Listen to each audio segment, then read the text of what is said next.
first job was at Columbia writing for a writer, director, producer named Robert Rossen on a movie called All the King's Men.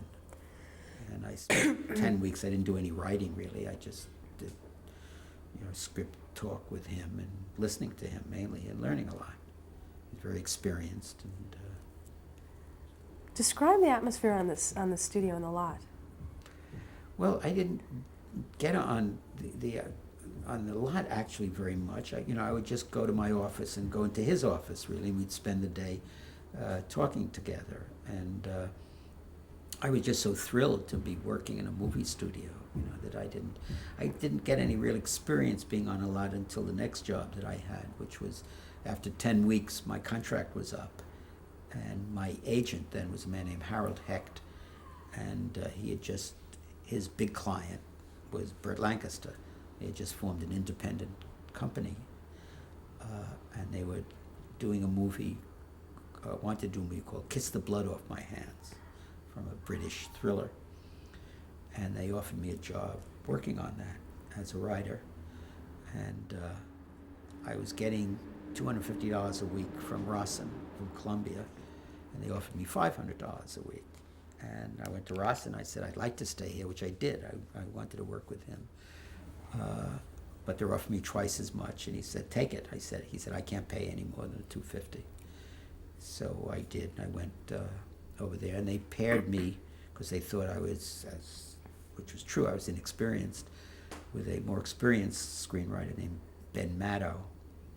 And we wrote this movie, Kiss the Blood Off Your Hands. And I worked at Universal, and I had a little apartment in Beverly Hills, and didn't have a car at first, and Lancaster would pick me up and he was doing a movie then. And I would come back, I'd take the streetcar back. They had a wonderful streetcar system then, and I loved it. It was great. It was, the weather was wonderful, and it was very low-keyed. And did you get to spend time on the Universal lot? yes, I spent a lot of time there, and I made friends with a man who'd been he was an editor, screen editor. He'd just won an Oscar for a movie called Body and Soul. His name was Robert Parrish, and we became good friends. He was my age, and very talented editor, and he became a very good director afterward. And he had grown up in Hollywood. As a matter of fact, he wrote the best book about that book called Growing Up in Hollywood, which is a wonderful book.